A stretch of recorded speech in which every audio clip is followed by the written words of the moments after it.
రాని సౌండ్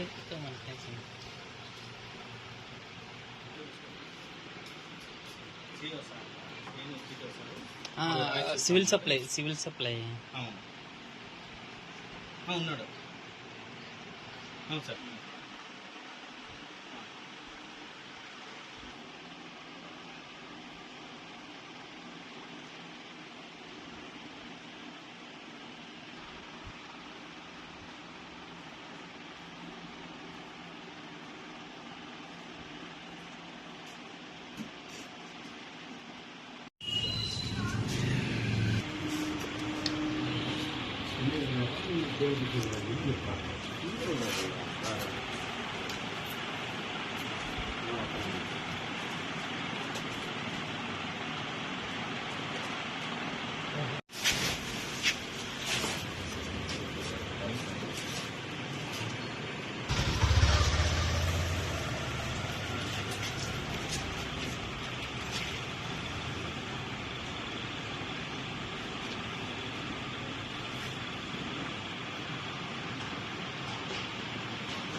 బండి షోరూమ్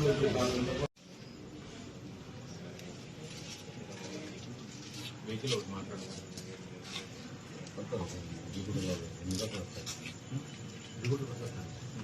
లోపలికి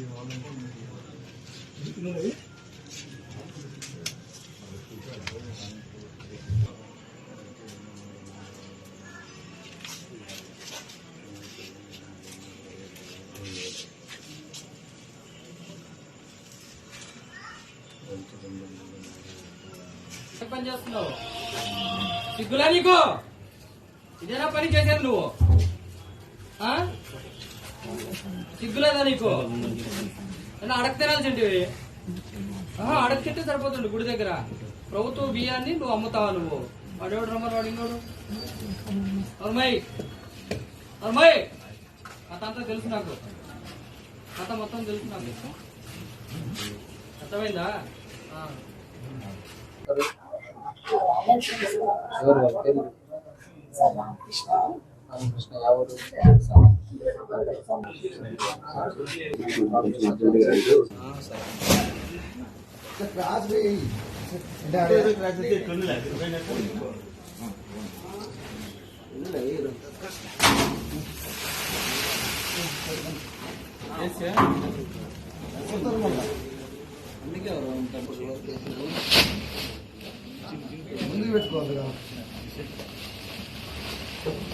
నా పేరు మాధవి. నేను భీమాపురం చేస్తున్నాను సార్. ఇదంతా జరిగిందంతా మా ఇంటికాడ రంగావల్లే. ఇదంతా రంగాదే. నాకంతా ఇంటికాడ వచ్చి బియ్యం పట్టుకున్నారు. ప్రభాకర్ చౌదరి అన్న అనుచడు. ఇదంతా చేసిందంతా రంగానే. మేమంతా చాలా మామూలుగానే వర్క్ చేస్తున్నాము. రాష్ట్ర రంగ ఆధ్వర్యంలో మీకు బాగుంచి డబ్బులు కమిషన్ తీసుకుని చేద్దాం అనుకున్నాము. మాకేమైనా ఇబ్బంది ఉంటుందంటే మనకి ప్రభావం అండ ఉంది, మీకు ఏదైనా చేసుకుంటారని ఆయన భరోసా ఇస్తే మేము చేస్తాను. మాది తక్కువ. నేను మాధవి దగ్గర పనిచేస్తాను. రంగన్న ఇక్కడ పనిలో మమ్మల్ని పెట్టినాడు. ధైర్యంగా ఉండండి, నేను చూసుకుంటానని చెప్పేసి ప్రభాకర్ చౌదరి చెప్పినాడని మేము ఇక్కడ